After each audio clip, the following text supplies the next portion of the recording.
ফটিকছড়ির তোফাজ্জলের চোখে নেই প্রত্যাবর্তনের আনন্দ অশ্রু। হারিয়েছেন মা ও ভাই, স্ত্রীও ছেড়ে গেছেন একমাত্র সন্তানকে নিয়ে। বিডিআর বিদ্রোহের ঘটনায় যখন তোফাজ্জল হোসেনকে গ্রেফতার করা হয় তখন তার চাকরির বয়স 11 বছরের কিছু বেশি।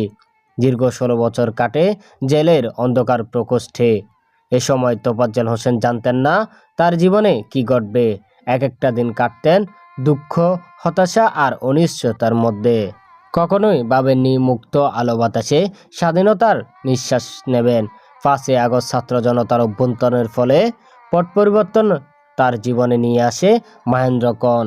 2025 সালের 24শে জানুয়ারি তার মুক্তির দিন আসে।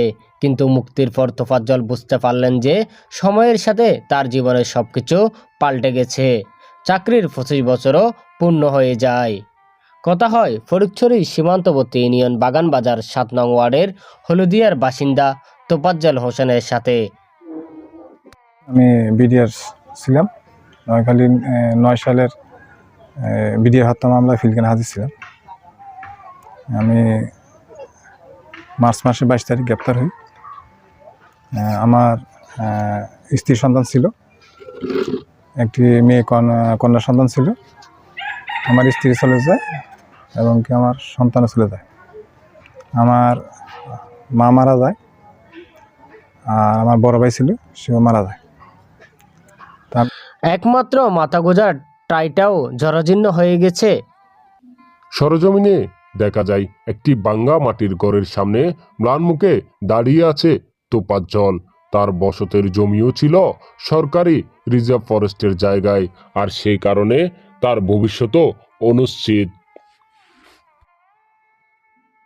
16 বছর পর মুক্তি পেয়ে তোফাজ্জল হোসেন যে পৃথিবীটা দেখতে পান তা আসলে স্বজ্ঞাতার একটি কাব্য।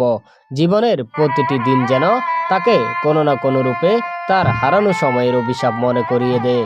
এই শূন্যতার মাঝে তিনি এখন কিভাবে সামনে এগিয়ে যাবেন এবং জীবনের নতুন অর্থ খুঁজে পাবেন, সেটাই প্রশ্ন।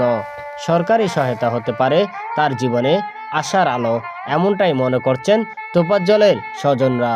আল্লাহ তো আনছে, আল্লাহর কাছে শুক্রিয়া। যাক, আল্লাহ যখন আছে কীভাবে আল্লাহ চালাহিদা আল্লাহ জানেন। আল্লাহ অন্ত বাড়ির দিকে তো শান্তি লাগতেছে।